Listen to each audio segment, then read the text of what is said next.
Hello दोस्तों, नमस्कार। स्वागत है आप सभी का आज के इस वीडियो में। और आज के इस वीडियो में हम एक बात करने वाले हैं एक बेहतरीन वैकेंसी के बारे में जिसका नाम है संगणक सीधी भर्ती 2023। साथियों, ये वैकेंसी जो है, इस वैकेंसी का ऑफिशियल नोटिफिकेशन आज ही जारी किया गया है। यहाँ पर आप देख सकते हो 7 जुलाई 7/7/2023 यानी कि 2023, 7 जुलाई 2023 को इसका ऑफिशियल नोटिफिकेशन जारी किया गया है। आप जो देख रहे हो वो ऑफिशियल नोटिफिकेशन है। इस ऑफिशियल नोटिफिकेशन के माध्यम से मैं आपको इस वैकेंसी के हर एक इम्पोर्टेंट पॉइंट समझाने वाला हूँ, ताकि जो है आपका हर डाउट वो क्लियर हो सके इस वैकेंसी के बारे में। चलिएगा, वीडियो को आपको लास्ट तक देखना है ताकि आपका इस वैकेंसी में हर एक पॉइंट क्लियर हो सके। देख लीजिएगा, यहाँ पर सबसे पहले पद का नाम दे रखा है संगणक। गैर अनुसूचित क्षेत्र के कुल मिलाकर के 512 पोस्टें हैं। अनुसूचित क्षेत्र की बात करें तो 71 पोस्ट है। और कुल पदों की बात करें तो 583 पदों पर कुल मिलाकर के ये वैकेंसी निकाली गई है। साथियों, विशेष नोट भी यहाँ पर दिया गया है, तो इसको आप स्वयं पढ़ना है। ये ऑफिशियल नोटिफिकेशन आपको कहाँ मिलेगा, ये मैं आपको वीडियो के लास्ट में बताने वाला हूँ, तो वहाँ से आप इसको अच्छे से पढ़ना है। फिलहाल मैं आपको इस वीडियो के माध्यम से केवल इम्पोर्टेंट पॉइंटों से रूबरू करवाने वाला हूँ। आवेदन की प्रक्रिया भी मैं आपको समझाने वाला हूँ, कि वो भी लास्ट में आपको बता दिया जाएगा। सबसे पहले हम जिस पॉइंट पर बात करेंगे वो यहाँ पर पॉइंट आ जाता है, एक बार ये पंजीयन शुल्क ये आपने कर लिया होगा। अगर आप कॉम्पिटेटिव एग्ज़ाम की तैयारी कर रहे हैं तो यहाँ आप जो है अप्लाई, जब भी आप कोई भी वैकेंसी में अप्लाई कर सकते हो तो वहाँ पर आपके एसएसओ आईडी पर वन टाइम रजिस्ट्रेशन ओटीपी वहाँ पर आपको करना होता है। तो जिसने नहीं किया है वो वन टाइम रजिस्ट्रेशन ज़रूर कर ले। यहाँ पर आवेदन शुल्क की बात कर लेते हैं थोड़ा सा। सामान्य वर्ग, क्रीमी लेयर श्रेणी के अन्य पिछड़ा वर्ग, अतिरिक्त पिछड़ा वर्ग के आवेदक हेतु 600 रुपये आवेदन शुल्क है। इसी के साथ राजस्थान के नॉन क्रीमी लेयर श्रेणी के अन्य पिछड़ा वर्ग, अति पिछड़ा वर्ग एवं आर्थिक रूप से जो कमज़ोर वर्ग है, जो अनुसूचित जाति, अनुसूचित जनजाति के जो आवेदक हैं उनके लिए 400 रुपये आवेदन शुल्क रखा गया है। साथियों, समस्त दिव्यांगजन आवेदक हेतु यहाँ पर कितने रुपए हैं, 400 रुपये रखे गए हैं। साथियों, यहाँ पर आप संगणक भर्ती के जो रिक्त पद हैं उनका वर्गवार आरक्षणवार निम्न प्रकार से इसकी समरी देख सकते हो। सबसे पहले गैर अनुसूचित क्षेत्र की बात कर लें तो सामान्य के 129 पद है। सामान्य महिला के लिए 37 पद है। विधवा की बात करें तो 15 पोस्ट हैं। और परित्यक्ता की बात करें तो 3 पद है। इस तरह से यहाँ आप अपनी अपनी कैटेगरी के अनुसार इस सारणी में जो है आप अपने कैटेगरी के अनुसार यहाँ पर पदों का विवरण भी देख सकते हो। यहाँ पर एक नोट में कहा गया है कि 12 जिले की शहरी आदिम जाति हेतु एक पद बैकलॉग का है, जो ऊपर वर्णित पदों में भी शामिल किया गया है। तो यहाँ से आप देख सकते हो, इसमें विशेष योग्यजन के लिए भी वर्गवार जो है निर्धारण किया गया है। अनुसूचित क्षेत्र में आप देख सकते हो सामान्य महिला, विधवा और परित्यक्ता, इनके लिए यहाँ पर परित्यक्ता के लिए जो अनुसूचित क्षेत्र है उसमें किसी भी प्रकार का आवेदन पोस्टें यहाँ पर नहीं है।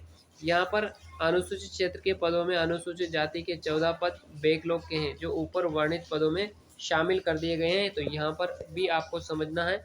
उसके बाद क्षैतिज आरक्षण का ये आप थोड़ा सा समझ लीजिएगा। अगला इस वैकेंसी का इम्पोर्टेंट पॉइंट है वेतनमान। तो वेतनमान के लिए आप देखिएगा, यहाँ पर वेतनमान के लिए राज्य सरकार द्वारा देश 7वें वेतन आयोग के अनुसार संगणक का वेतनमान पे मैट्रिक्स लेवल 8 निर्धारित है। परीक्षा काल में यानी कि जो प्रोबेशन आपका चलने वाला है उस काल में मासिक नियत पारिश्रमिक राज्य सरकार के आदेश के अनुसार आपको दिया जाएगा। अन्य शर्तें यहाँ पर आप इसको पढ़ लीजिएगा। अन्य शर्तें भी यहाँ पर आपको दी गई है, सारी जानकारी आप इसको यहाँ से डाउनलोड करके।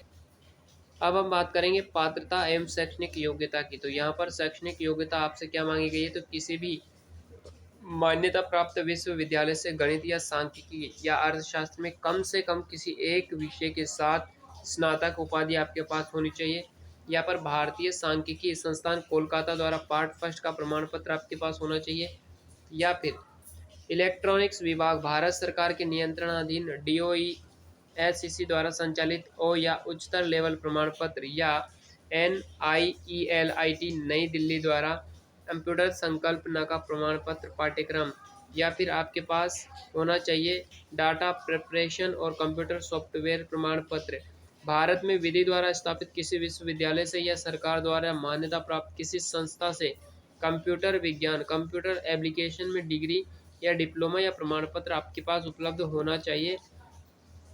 या फिर आपके पास देश में किसी मान्यता प्राप्त माध्यमिक शिक्षा बोर्ड से एक विषय के रूप में कंप्यूटर विज्ञान या फिर कंप्यूटर एप्लीकेशन के साथ सीनियर सेकेंडरी प्रमाण पत्र आपके पास उपलब्ध होना चाहिए। सरकार द्वारा मान्यता प्राप्त किसी पॉलिटेक्निक संस्था से कंप्यूटर विज्ञान या अभियांत्रिकी में आपके पास डिप्लोमा होना चाहिए। या फिर वर्धमान महावीर खुला विश्वविद्यालय द्वारा राजस्थान नॉलेज कॉरपोरेशन लिमिटेड के नियंत्रणाधीन संचालित राजस्थान राज्य सूचना प्रौद्योगिकी में प्रमाण पत्र पाठ्यक्रम आपके पास होना चाहिए। इनमें से कोई सी भी शैक्षणिक योग्यता अगर आपके पास है तो आप इस वैकेंसी में अप्लाई कर सकते हैं साथियों, ठीक है। उसके बाद देवनागरी लिपि में लिखी हिंदी में कार्य करने का ज्ञान और राजस्थान की संस्कृति का ज्ञान भी आपके पास होना चाहिए। अब यहाँ पर आवश्यक नोट लिखा गया है जिसमें देखते हैं कि आप क्या निर्देश दिए गए हैं। ये आपको पढ़ना, आवश्यक नोट आपको पढ़ना है, ठीक है, ये आपको पढ़ना है, चलेगा। अगले इंपॉर्टेंट पॉइंट की ओर चलते हैं। अगला इंपॉर्टेंट पॉइंट आ जाता है साथियों यहाँ पर आपकी एज लिमिट। एज लिमिट में 1 जनवरी 2024 को 18 वर्ष की आयु प्राप्त कर चुका हो तथा 40 वर्ष का नहीं हुआ हो, अधिकतम 40 वर्ष और कम से कम 18 वर्ष का तो आप होना ही चाहिए, परंतु जिस भर्ती वर्ष विशेष में सीधी भर्ती के पदों के लिए भर्ती नहीं हुई हो और यदि कोई आवेदक उस वर्ष की भर्ती में आयु की दृष्टि से पात्र था तो उसे आयु की दृष्टि से पात्र माना जाएगा, किंतु ये छूट 3 वर्ष से अधिक नहीं दी जाएगी। स्पष्टीकरण, संगणक भर्ती परीक्षा वर्ष 2021 के बाद में नहीं होने के कारण समस्त आवेदकों को अधिकतम आयु सीमा में 2 वर्ष की छूट दी जाएगी। ये स्पष्टीकरण है। उच्चतम आयु सीमा में अन्य विशेष श्रेणियों में यहाँ पर छूट भी मिल जाएगी, यानी कि जैसे कि रिजर्व कैटेगरी के अभ्यर्थी आते हैं उनको यहाँ पर आयु सीमा में छूट भी मिलने वाली है। चलेगा, अगले पॉइंट की ओर चलते हैं। यहाँ पर आप देख रहे हो पॉइंट नंबर 11। पॉइंट नंबर 11 आपको जानना बहुत जरूरी है। यहाँ पर पंजीयन शुल्क जमा कराने एवं ऑनलाइन आवेदन पत्र भरने की अवधि क्या रखी गई है। तो यहाँ पर आप देख सकते हो, आप पंजीयन शुल्क राज्य के निर्धारित ई मित्र कियोस्क, जन सुविधा केंद्र, नेट बैंकिंग एवं एटीएम एटीएम और या फिर डेबिट कार्ड एवं क्रेडिट कार्ड के माध्यम से आप दिनांक 12 जुलाई से लेकर के 10 अगस्त को रात्रि 12 बजे तक आप जमा कराया जा सकता है। ऑनलाइन आवेदन पत्र दिनांक 12 जुलाई से स्टार्ट हो रहे हैं और 10 अगस्त तक आप रात की 12 बजे तक इसमें अप्लाई कर सकते हैं। लास्ट डेट का वेट नहीं करना है, सही समय पर फॉर्म को अप्लाई कर देना है ताकि आपका फॉर्म सही समय पर यथा समय पर भरा जा सके, ठीक है। देखिएगा, वेबसाइट पर भरे जा इसके उपरांत जो लिंक है वो निष्क्रिय कर दी जाएगी। आवेदकों को सलाह दी जाती है कि ऑनलाइन आवेदन की अंतिम दिनांक का इंतजार किए बिना ही सही समय सीमा के भीतर ही आप अपना फॉर्म ऑनलाइन कर दीजिएगा। उसके बाद अगला पॉइंट आपको दिख रहा होगा, परीक्षा का आयोजन। तो संगणक के पदों की भर्ती परीक्षा बोर्ड द्वारा संभावित है कि 14 अक्टूबर 2023 को आवंटित परीक्षा केंद्रों पर करवाई जाएगी। इस संबंध में विस्तृत सूचना बोर्ड की वेबसाइट एवं प्रेस विज्ञप्ति के माध्यम से आपको अलग से भी प्रोवाइड कर दी जाएगी। बोर्ड के पास परीक्षा की दिनांक और स्थान चयन एवं परिवर्तन करने का अधिकार जो है वो सुरक्षित है। वैसे तो 14 अक्टूबर को आपका एग्ज़ाम होने वाला है, लेकिन किसी कारणवश किसी परिस्थितिवश अगर इसमें चेंज करना पड़ जाए तो इसमें चेंजेज भी हो सकते हैं। ये स्पष्ट रूप से ऑफिशियल नोटिफिकेशन में कहा गया है। चलिएगा, अगले पॉइंट की ओर चलते हैं साथियों। अगला पॉइंट आपका आ जाता है प्रवेश पत्र। तो प्रवेश पत्र भाई कैसे आपको मिलेगा। यहाँ पर बोर्ड द्वारा समस्त अभ्यर्थियों को बोर्ड की वेबसाइट के माध्यम से ही ऑनलाइन प्रवेश पत्र जारी किए जाएंगे। तो ऑनलाइन के माध्यम से ही आपको प्रवेश पत्र दिए जाएंगे। किसी भी तरह से ऑफलाइन मोड में आपको जो है प्रवेश पत्र नहीं दिए जाएंगे। आज प्रवेश पत्र संबंधी सूचना आवेदक के ईमेल आईडी या मोबाइल नंबर पर आपको भेज दी जाएगी। तो ये भी आपको थोड़ा सा ध्यान रखना है, ठीक है। तो साथियों, अगला पॉइंट अपने पास आ जाता है यहाँ पर कि आपको किस तरह से आवेदन करना है। इसके बारे में संपूर्ण जानकारी यहाँ पर आपको देखनी है, अच्छे से पढ़ना है, समझना है। ये सारी जानकारी आपको समझने के बाद ही जो है आप अपना जो है अप्लाई अपना फॉर्म जो है वो अप्लाई करना है। यहाँ पर सारी कुछ चीज़ें, फ़ोटो कैसे अपलोड करना है, कौन सा फ़ोटो आपको अपलोड करना है, ये सारी चीज़ें, सारी जानकारी यहाँ पर आपको दे दी गई है। हस्ताक्षर अपलोड करने के लिए भी यहाँ पर दिशा निर्देश आपको दिए गए हैं, इसको भी आपको ध्यान से पढ़कर ही अपने फॉर्म को भरिएगा, ताकि किसी भी प्रकार की कोई वहाँ पर गलती ना हो सके। यहाँ पर आप देख सकते हो अभ्यर्थियों के प्रमाण पत्र से संबंध में यहाँ पर प्रावधान किए गए हैं, तो इसको भी आपको अच्छे से समझ के जाना है।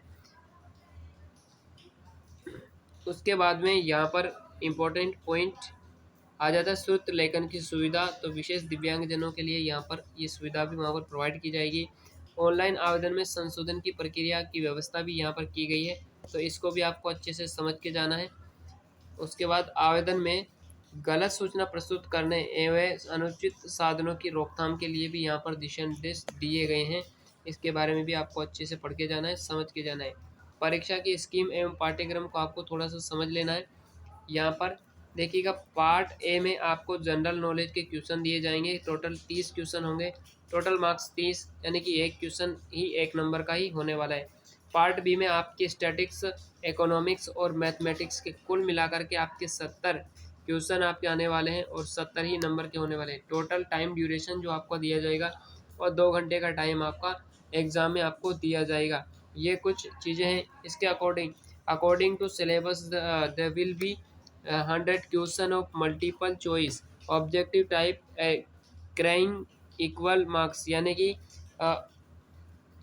मल्टीपल प्रकार के यहाँ पर ऑब्जेक्टिव टाइप के क्वेश्चन आपके आने वाले हैं। 100 क्वेश्चन कुल मिलाकर के आपके एग्जाम में आने वाले हैं। There will be negative marking 1/3 marks will be dedicated for each wrong answer, यानी कि अगर आपने एक क्वेश्चन गलत किया उसके बदले आपके 1/3 आपका नेगेटिव मार्किंग इस एग्जाम में होने वाली है, तो ये भी आपको थोड़ा सा ध्यान रखना है। The minimum qualifying marks shall be 40% of total marks of the examination, तो 40% आपके क्वालिफाई मार्क्स रहने वाले हैं।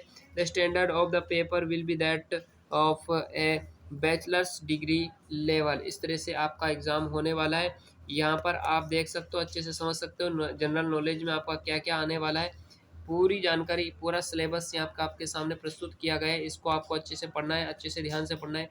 History, culture, heritage of Rajasthan, ये सारी चीज़ें आपको जो है अच्छे से समझनी है। साथ में पार्ट बी में क्या क्या आपका टॉपिक आने वाले, सारे टॉपिक इस में आपके सामने प्रस्तुत किए गए हैं, इसको भी आपको अच्छे से देखना है। तो साथियों, ये सिलेबस था और ये वेबसाइट इसकी बोर्ड की जो आपको इस वीडियो के डिस्क्रिप्शन में मिल जाएगी। नीचे आप यहाँ पर सिग्नेचर देख सकते हो, हरिप्रसाद शर्मा जो कि अध्यक्ष यहाँ पर आ जाते हैं। तो इस तरह से ये वैकेंसी बड़ी इंपॉर्टेंट वैकेंसी है। सिलेबस साथ में दे दिया है, एग्ज़ाम कब होगा इसके बारे में भी आपको स्पष्ट तरीके से डेट बता दी गई है, और सिलेबस, पाठ्यक्रम, किस तरह से नेगेटिव मार्किंग आपको होने वाली है, कितने क्वेश्चन आने वाले हैं, कितना टाइम आपको एग्जाम में दिया जाएगा, सारी चीज़ें आपको स्पष्ट कर दी गई है। तो साथियों, अगर आप इस वैकेंसी में अप्लाई करना चाहते हैं तो सही समय पर फॉर्म अप्लाई कर दीजिएगा। 12 जुलाई से आपके फॉर्म स्टार्ट होंगे और लास्ट डेट 10 अगस्त रखी गई है। तो इस वीडियो में ना, आई होप कि आपको हर एक इंपॉर्टेंट पॉइंट समझाने की कोशिश की है।